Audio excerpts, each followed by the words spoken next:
Starting Friday, July 15th, 2022, the 8th and O Light Rail Station westbound platform and nearby bus stops will be closed due to major building construction on 9th Street.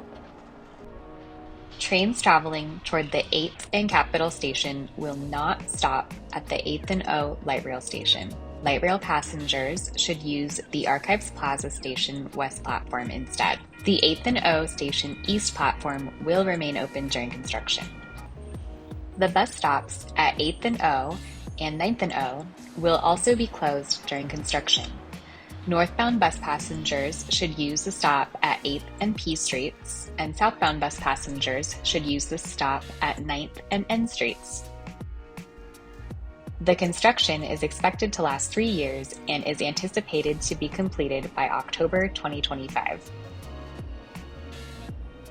Learn more at sacrt.com/8th&O or call 916-321-BUSS.